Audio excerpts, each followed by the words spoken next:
As a nurse, I didn't expect this. My husband dropped his blood pressure from stage 2 to normal in less than 4 months without starting meds. Hey friends, welcome back to Health Made Simple. Some of you might remember the last video where I talked about my husband's antidepressant medication, Effexor, and how it caused high blood pressure. Well, this story picks up right where we left off.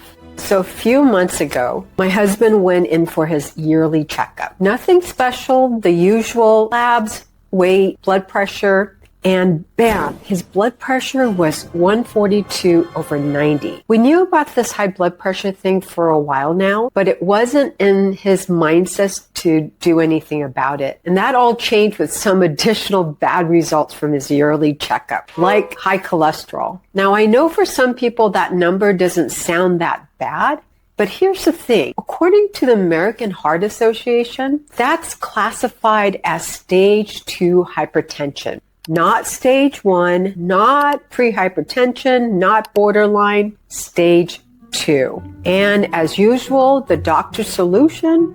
Well, surprise, surprise, let's start on your blood pressure meds, which to be fair is the standard approach. But as a nurse and his wife, I was like, well, hold on a second. Another scare based on these results, when we calculated his 10-year arteriosclerotic cardiovascular disease risk, that's a mouthful. Well, that's the risk of having your first heart attack or stroke. Well, for him, it was sitting at 15%. That's not good.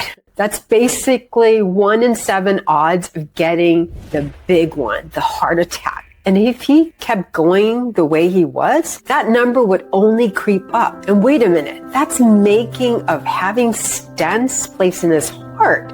And that's a no-no for me. My dad went through having 4 stents placed in his heart. And if I can help it, I'm going to try to prevent that happening to my husband.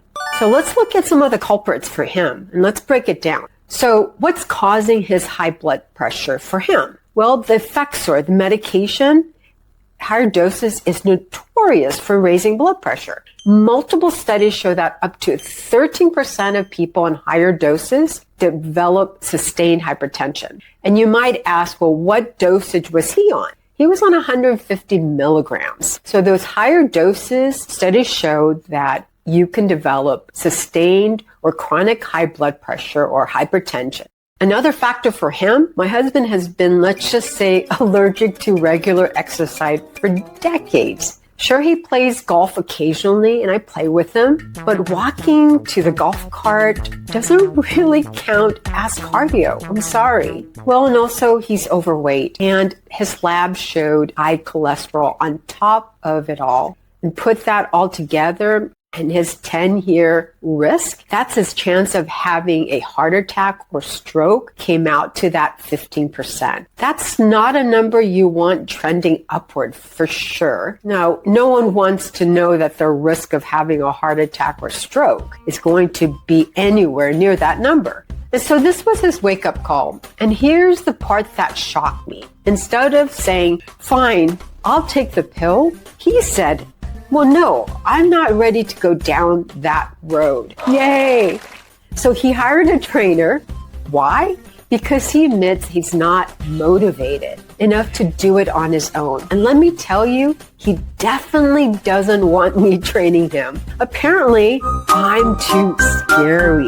We also bought a home blood pressure monitor. And here's a pro tip, everyone. Everyone with high blood pressure should have one. It's the only way to really know what's happening between doctor's visits, especially if your doctor's visits are once in every 2 years. Heck, my parents also have them at their home. So the results, let's fast forward less than 4 months. 4 months, everyone, between reducing his Effexor dosage, now remember, under his doctor's guidance, and actually sticking to his workouts, which is now about 3 times a week, his blood pressure is now back to normal.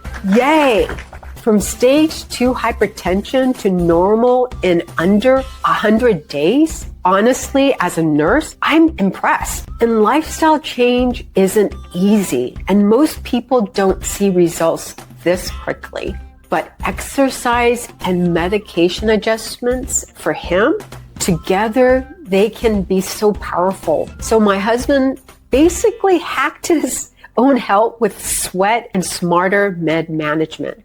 And for the record, no, I still can't train him. That's apparently against the marital contract. The good news is that I'm working towards having him join me in my CrossFit training. So that may be sometime this year or early next year. That is a big plus for me. Now, here's what I want to zoom in, because this isn't just about my husband individual. This is about what the research tells us. We know that exercise and blood pressure go together.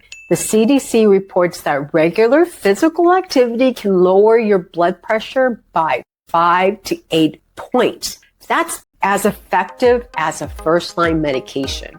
Also, weight loss is important. Even a modest 5 to 10% weight reduction can lower blood pressure and improve cholesterol. And just a point, my husband's weight loss wasn't that great. He probably lost around 2 kilograms, a little over 4 pounds.